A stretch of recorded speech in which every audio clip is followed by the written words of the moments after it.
You say you want real love. The kind of love that sees you, holds you, grows with you.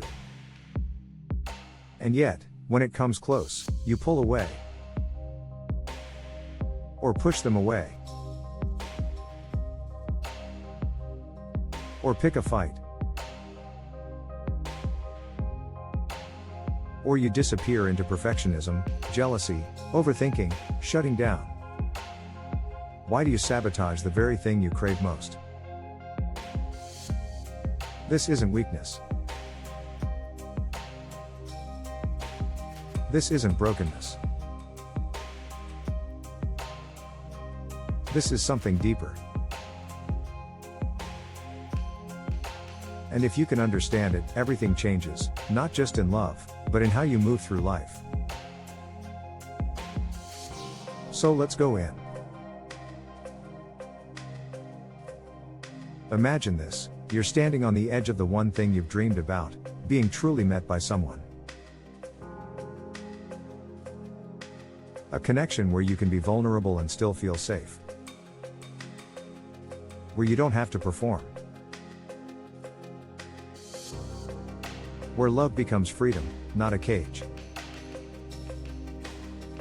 And right when it starts to feel real, some part of you hits the brakes.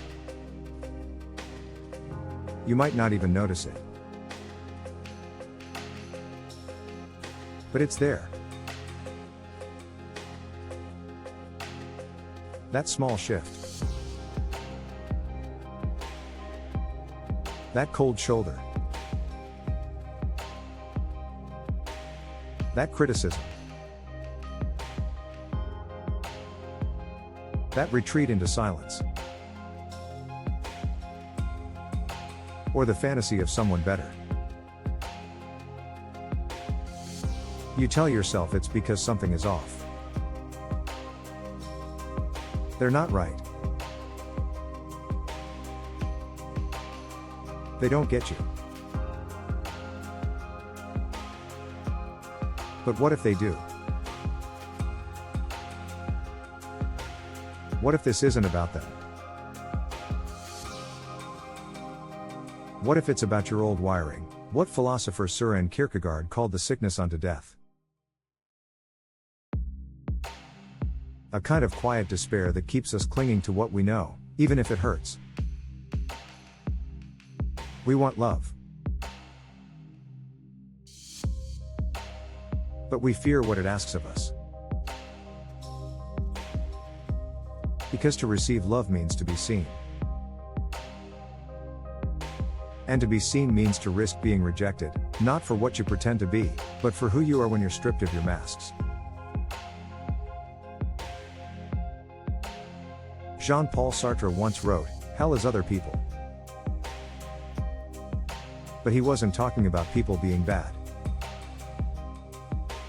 He meant the terror of being observed, judged, known. The self isn't just what you feel inside. It's how you appear in the eyes of others. And when those eyes look at you with love, it's beautiful, but also unbearable, if you've spent your life protecting your wounds. That's why we sabotage. Because receiving love threatens the fragile identity we've spent years building. And we don't want to lose control. We want to stay safe. And safe, for many of us, means alone. Or in drama. Or in endless longing. This is the tragic loop. But here's the good news. The loop isn't fate. It's a pattern. And patterns can be interrupted. It begins when you stop asking what's wrong with me, and start asking what am I afraid will happen if I let this in? Let that question land. Maybe you're afraid that once they really know you, they'll leave. Maybe love was always conditional in your childhood, so now, you believe you have to earn it, perform for it, control it. But love that is earned is not love, it's approval. Love, real love, is offered freely. And to receive it, you have to stop performing and start revealing. This is where the transformation begins. It's not about fixing yourself. It's about becoming more honest, more whole, more capable of standing in front of another person and saying, "This is me. With all my mess, all my history, all my beauty." Because here's the secret, your partner doesn't want your perfection. They want your presence. This doesn't just change your relationship. It changes your entire life. When you stop running from intimacy, you stop running from yourself. You stop chasing achievement just to prove you're enough. You stop filling your days with distractions because you finally feel at peace in your own body, your own story. You begin to trust. You begin to speak. You begin to show up as someone who knows their worth not because someone else says it, but because you've met the parts of you that once sabotaged love, and instead of exiling them, you listen.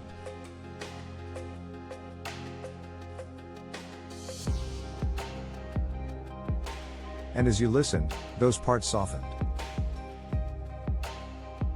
They stopped protecting you from love and started walking with you toward it. You became the one who could hold your own fear and still say yes. That's power. That's intimacy. That's liberation. We live in a time of ghosting, performative love, algorithm-driven dating, endless options and zero depth. The philosopher Byung-Chul Han calls it the burnout society, where we're so overwhelmed with stimulation, speed, and surface that we lose the capacity for true connection.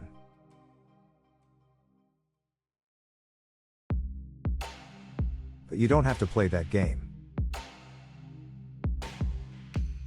You can choose a different path. One where love becomes a spiritual practice. Where relationship becomes the forge that tempers your soul. Where the moments you want to run are the exact moments you learn to stay. Not because it's easy, but because it's real. You came here because something in you knows this is possible. That the pain of sabotage is not the end of the story. That behind the fear, there's a deeper longing to love without losing yourself. To be seen and not disappear. To hold someone's hand without dropping your own. That is possible. That is waiting. And it begins not with changing your partner, or finding the perfect one, but with facing the part of you that says love is dangerous. And saying, I hear you. I see why you're scared. But we're not running anymore. You came here because you're ready. So if this moved something in you, if this spoke to the part of you that's tired of running, subscribe to this channel. We're building something here. A place where love is not a performance, but a practice. Where you are not too much, too broken, or too late. You're right on time. Come with us. We're going all the way in.